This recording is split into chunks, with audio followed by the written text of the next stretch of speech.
కొంతమంది పోలీసులను చూపించడంతో మూవీ అయితే స్టార్ట్ అవుతుంది. ఆ రోజు ఒక పార్టీ జరుగుతూ ఉంటుంది. అక్కడికి ప్లాన్ ప్రకారం బీను అనే ఆఫీసర్ మఫ్టీలో వచ్చి ఉంటాడు. ఆఫీసర్‌కి అక్కడ ఉన్న ఒక వ్యక్తి మీద అనుమానం ఏర్పడుతుంది. అందువల్ల వెంటనే అతన్ని కస్టడీలోకి తీసుకుంటారు. అక్కడ వాళ్ళ గ్రూప్‌తో ఫైట్ జరుగుతుంది. ఈలోపు మిగతా పోలీసులు కూడా అక్కడికి చేరుకొని మిగతా వారిని కూడా కస్టడీలోకి తీసుకుంటారు. వాళ్ళ దగ్గర నుంచి లక్షల విలువ చేసే కొకైన్ని స్వాధీనం చేసుకుంటారు. ఆ తర్వాత రోజు పోలీసులందరూ కలిసి ఫోటో దిగుతారు.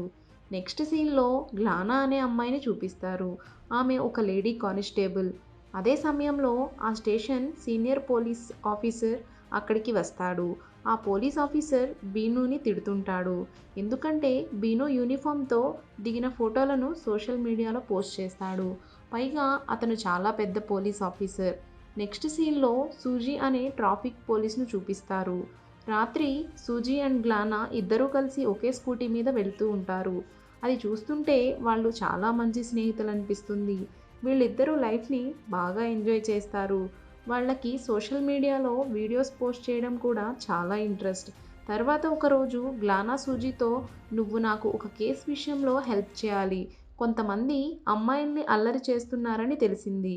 ఎలాగైనా వారిని పట్టుకోవాలి. ఈ కేస్‌ని సాల్వ్ చేస్తే నీకు ప్రమోషన్ కూడా వస్తుంది" అని చెప్తుంది. అది విన్న తరువాత సూజీ కూడా అందుకు అంగీకరిస్తుంది.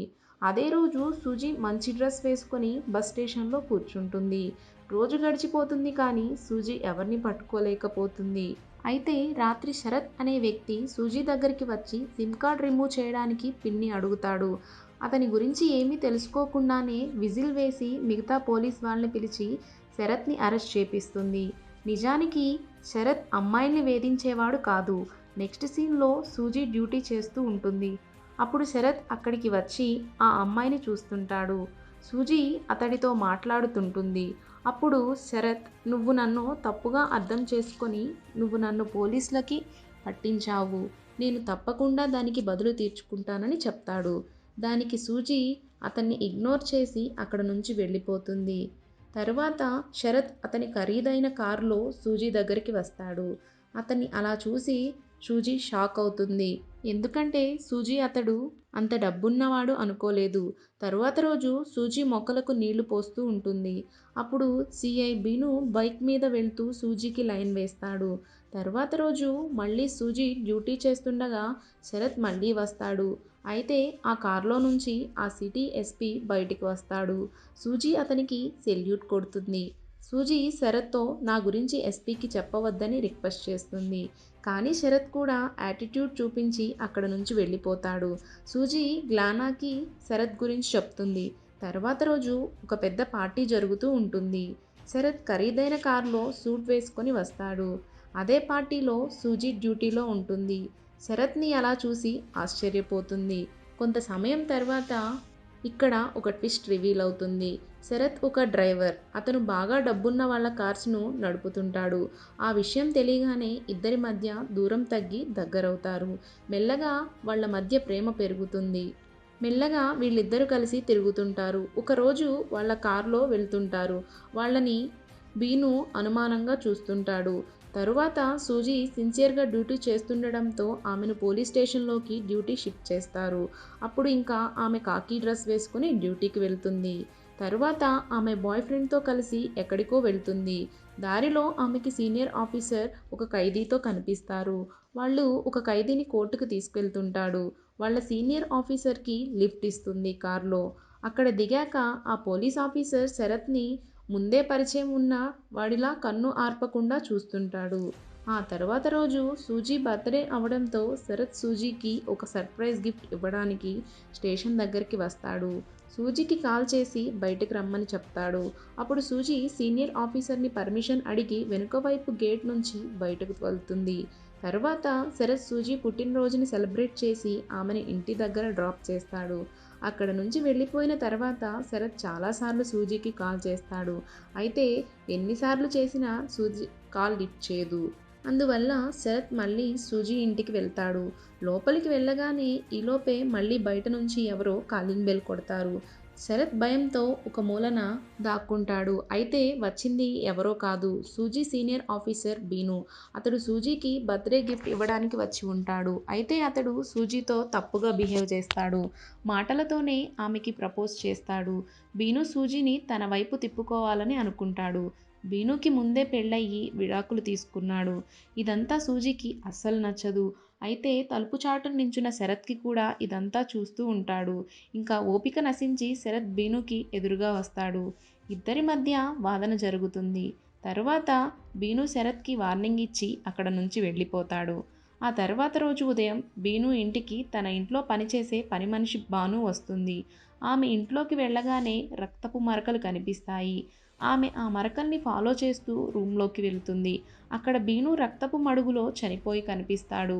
అది చూసిన పని మనిషి భయపడి పారిపోతుంది. తర్వాత ఫోరెన్సిక్ వాళ్ళు అక్కడికి వస్తారు. అక్కడ హత్యకు సంబంధించిన ఆధారాల కోసం వెతుకుతారు.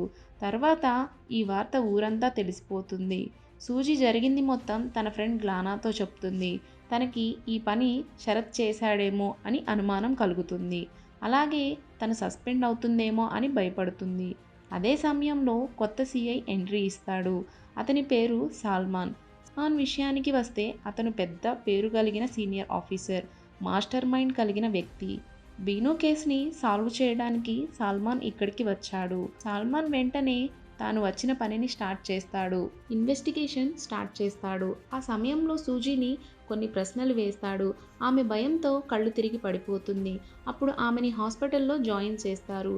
సూజీ ఆరోగ్యం మెరుగు అవ్వగానే తన ఫ్రెండ్ గ్లానా సూజీని డిశ్చార్జ్ చేయించి హాస్పిటల్ నుంచి తీసుకువెళ్తుంది. తర్వాత వాళ్ళు శరత్ పనిచేస్తున్న దగ్గరికి వెళ్తారు. కానీ శరత్ అక్కడ కూడా ఉండడు. అప్పుడు సూజీకి ఇంకా టెన్షన్ పెరుగుతుంది. ఎందుకంటే ఆ మర్డర్ జరిగిన రోజు నుండి శరత్ కూడా కనిపించడం లేదు. అతని ఫోన్ కూడా పనిచేయడం లేదు. ఇంకోవైపు సాల్మాన్ చాలా వరకు సాక్ష్యాలన్నీ సేకరిస్తాడు. పోలీసులతో కలిసి ఒక ప్లాన్ వేస్తాడు. పక్కా ప్లాన్ చేసి ఒక మహిళను పట్టుకుంటారు. ఆమె విచారణ సమయంలో కొన్ని నిజాలు వెల్లడిస్తుంది. భానుమతి బీను ఇంట్లో పనిచేస్తూ ఉంటుంది. అంతేకాకుండా వాళ్ళిద్దరి మధ్య ఇల్లీగల్ ఎఫైర్ కూడా ఉందని చెప్తుంది. తర్వాత ఆమె తన భర్త గురించి చెప్తుంది. ఆమె భర్త మరి ఎవరో కాదు, ఆ రోజు సూజీ శరత్ కార్లో కోర్ట్ దగ్గర డ్రాప్ చేసిన ఖైదీ. భానుమతి, నాకు అతనితో సంబంధం ఉన్న విషయం మా ఆయనకి ముందు నుంచే అనుమానం ఉంది. నేను ఆఫీసర్ ఇంటికి వెళ్ళగానే ఆయన శవం ముందు నా భర్త కత్తిపడి ఉంది. దాన్ని తీసుకొని నేను అక్కడి నుంచి పారిపోయానని చెప్తుంది. తర్వాత సాల్మాన్ శరత్ ఓనర్ని కలుస్తాడు. అతను ఇలా చెప్తాడు, నేను పెద్ద పెద్ద వాళ్ళకి ఫంక్షన్ కోసం కార్లు అందిస్తాను. అలాగే షర్ట్స్ను కూడా అద్దెకిస్తాను. కానీ అతని మర్డర్కి నాకు ఎటువంటి సంబంధం లేదు అని చెప్తాడు. తర్వాత సిటీ కమిషనర్ మీటింగ్ ఏర్పాటు చేసి అందర్నీ పిలుస్తాడు. సాల్మాన్తో పాటు మిగిలిన ఆఫీసర్స్ అంతా ఏం చేస్తున్నారని తిడతాడు. దానితో మీటింగ్ అయిపోయిన తర్వాత సాల్మాన్ భానుమతి దగ్గరికి వెళ్ళి ఇంటికి వెళ్ళిపోమ్మని వదిలేస్తాడు. నెక్స్ట్ సీన్లో రాత్రి భానుమతి ఇంటిని చూపిస్తారు. భానుమతి నిద్రపోతూ ఉంటే రాత్రి ఆమె భర్త ఇంటికి వస్తాడు. అతని వాలకం చూస్తే ఆమెని చంపడానికి వస్తున్నాడనిపిస్తుంది. ఎందుకంటే అతని భార్య మీద ముందు నుంచి అనుమానం ఉంది. కాబట్టి అనుకున్నట్లుగానే ఆయన భార్యని చంపడానికి వెంటపడతాడు. ఈలోగా మఫ్టీలో ఉన్న నలుగురు పోలీసులు అతన్ని చుట్టుముడతారు. అతడు పోలీసులతో కూడా ఫైట్ చేస్తాడు. అయితే ఈలోగా సరైన సమయంలో సాల్మాన్ వచ్చి అతన్ని కస్టడీలోకి తీసుకుంటాడు. తర్వాత సాల్మాన్ భానుమతి భర్తతో, ఆఫీసర్ బీను ఇంట్లో నీ కత్తి ముద్దర్లు మాకు దొరికాయి అని అంటాడు. అప్పుడు అతను, నేను దొంగలించిన బంగారాన్ని బీను దగ్గర దాచాలని అనుకున్నాను. అయితే నేను నా బంగారాన్ని బీను దగ్గర తాకట్టు పెట్టాను. కాబట్టి దాన్ని పొందడానికి కోసం నేను అతన్ని చంపాలనుకున్నా. అయితే నేను వెళ్ళేసరికి అతన్ని ఎవరో చంపేశారు. అది చూసి నేను భయపడ్డాను. అప్పుడు నా చేతిలో ఉన్న కత్తి కింద పడిపోతుంది. ఆ తర్వాత రోజు సాల్మాన్ ఆఫీసర్ బీను భార్యని కలుస్తాడు. ఆమె దగ్గర ఉన్న బంగారాన్ని వెనక్కి తీసుకుంటాడు. ఎందుకంటే ఆ బంగారం కూడా దొంగలించిన బంగారం. ఇన్వెస్టిగేషన్ సమయంలో సాల్మాన్కి ఒక విషయం తెలుస్తుంది. బీను ఇంటి బయట ఒక రెడ్ కలర్ కార్ ఉందని. తర్వాత ఒకరోజు సాల్మాన్ ఈ కేసు గురించి ఒక లాయర్తో మాట్లాడతాడు. ఇంకోవైపు సూజీ శరత్ ఫ్రెండ్కి కాల్ చేసి శరత్ గురించి అడుగుతుంది. అయితే అతను కూడా శరత్ గురించి ఏమీ చెప్పడు.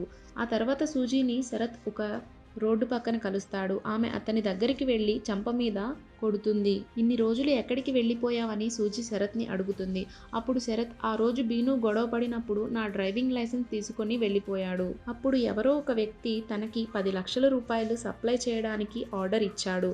కానీ లైసెన్స్ లేకుండా తను ఆ పని చేయలేడు. కానీ లైసెన్స్ కోసం బీను వాళ్ళ ఇంటికి వెళ్ళాను. అప్పుడు బీను చనిపోయి ఉండడం చూసి ఆ విషయం ఎవరితో చెప్పకుండా అక్కడ నుంచి వెళ్ళిపోయాను. తరువాత సల్మాన్ చేతికి శరత్ క్రిమినల్ కార్డ్ దొరుకుతుంది. ఒకవైపు సూజీ గ్లానాతో శరత్ నిర్దోషి, శరత్కి ఏమీ తెలియదని రిక్వెస్ట్ చేస్తుంది. తర్వాత గ్లానా శరత్ని సీక్రెట్ రూమ్లోకి తీసుకుపోయి, బయట పరిస్థితులు బాలేవు, కమిషనర్ అందరూ ఆఫీసర్స్ మీద కోపంగా ఉన్నాడు. కాబట్టి నువ్వు 2 రోజులు ఇక్కడ ఉండు. అప్పుడు నిన్ను ఎవరూ పట్టుకోలేరు అని చెప్తుంది. తర్వాత శరత్, సూజీ మధ్య దూరం పెరుగుతుంది. వాళ్ళిద్దరూ కలుసుకోలేకపోతారు. మరోవైపు సల్మాన్ కూడా వేగంగా సాక్ష్యాలు సేకరిస్తూ ఉంటాడు. ఒకరోజు కేసు విషయంపై కారులో వెళ్తున్నప్పుడు శరత్ సూజీతో కారులో వెళ్లడం నేను చూశాను. నిజాలు తెలుసుకోవడానికి సల్మాన్ మరుసటి రోజు సూజీ గ్లానా ఉండే ఇంటికి వెళ్తాడు. తర్వాత రోజు సూజీ శరత్ మంచి చెడ్డల కోసం తనని చూడటానికి తన డ్రెస్ చేంజ్ రూమ్లోకి వెళ్తుంది. అయితే అక్కడ శరత్ ఉండాల్సిన ప్లేస్లో ఆఫీసర్ సల్మాన్ ఉంటారు. అతన్ని చూసి ఆమెకి ఫ్యూజులు ఎగిరిపోతాయి.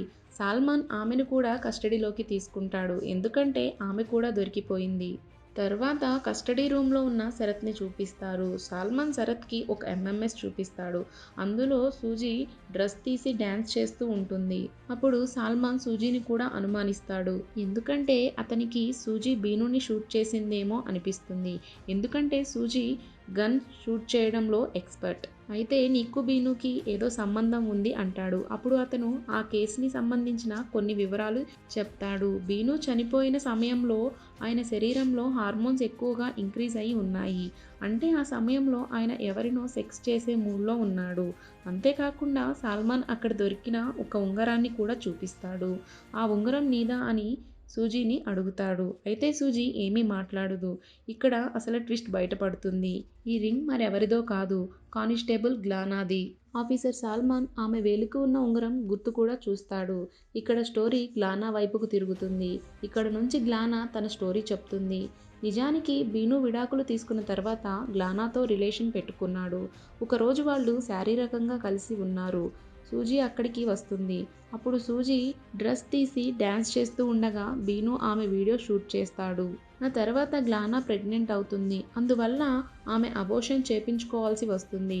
కొన్ని రోజుల తర్వాత అంతా బానే ఉంటుంది. అయితే సూజీ బర్త్డే రోజు గ్లానా ఇంటికి వెళ్ళేసరికి బీను ఆమెతో మాట్లాడుతూ ఉంటాడు. అతను సూజీని పెళ్లి చేసుకోమని ప్రపోజ్ చేయటం బయట నిలబడి ఉన్న గ్లానా వింటుంది. బీను మాటలు విన్న తర్వాత ఆమె మనసు విరిగిపోతుంది. ఆమె అతన్ని ఎంతగానో ప్రేమించడం వల్ల చాలా బాధపడుతుంది. బీను ఆమెని చాలా మోసం చేశాడు. అప్పుడే ఆమె బీను మీద పగ తీర్చుకోవాలని నిర్ణయించుకుంటుంది. తర్వాత ఆమె బీను ఇంటికి వెళ్తుంది. ఆ సమయంలో బీను డ్రగ్ మత్తు తీసుకొని ఎంజాయ్ చేస్తూ ఉంటాడు. గ్లానా అక్కడికి రాగానే ఇంటిమేట్ అవ్వాలి అని ట్రై చేస్తాడు. అప్పుడు గ్లానా నువ్వు నన్ను మోసం చేశావు అని చెప్పి అవకాశం చూసి గన్తో షూట్ చేసి చంపేస్తుంది. తర్వాత ఆమెని పట్టుకోకుండా ఉండటం కోసం అక్కడ ఉన్న సాక్ష్యాలను మాయం చేస్తుంది. కానీ సల్మాన్, నాకు నీ మీద ఆ రోజే అనుమానం వచ్చింది. ఎందుకంటే నువ్వు లెఫ్ట్ హ్యాండ్ షూటర్వి, కానీ బీను రైట్ హ్యాండ్ షూటర్. అతను ఆత్మహత్య చేసుకున్నాడని నువ్వు చిత్రీకరించాలి అనుకున్నావు అని అంటాడు. నిజం బయటపడటం వల్ల ఆమె బోరున ఏడుస్తూ ఉంటుంది. తర్వాత రోజు సాక్ష్యాలన్నీ కోర్టులో సబ్మిట్ చేస్తారు. ఆఫీసర్ సల్మాన్ కోర్టులో బీను ఒక కేసులో భారీ మొత్తంలో కొకైన్ స్వాధీనం చేసుకొని సగం స్టేషన్ ముందు చూపించి ఇంకో సగం వేరే పార్టీకి అమ్ముకున్నాడు. ఇది చాలా పెద్ద తప్పు. అదే టైంలో అతడు డ్రగ్స్కి కూడా అలవాటు పడ్డాడు. ఎక్కడ దొరికిపోతాడో అనే భయంతోనే ఆత్మహత్య చేసుకొని చనిపోయాడు అని చెప్తాడు. ఎందుకంటే ఇప్పటి వరకు సిటీలో చాలా వరకు ఆత్మహత్య కేసులన్నీ డ్రగ్స్కి సంబంధించినవే. అంతేకాకుండా ఇది హత్య అనడానికి అతని గదిలో ఎటువంటి ఆధారాలు లభించలేదు అని చెప్పి ఈ కేసుని క్లోజ్ చేయమని జడ్జితో రిక్వెస్ట్ చేస్తాడు. జడ్జి కూడా లభించని ఆధారాలను బట్టి ఆ కేసుని కొట్టేస్తాడు. ఈ కేసు విషయంలో సూజీ, గ్లానా అదృష్టం కొద్దీ బయటపడతారు.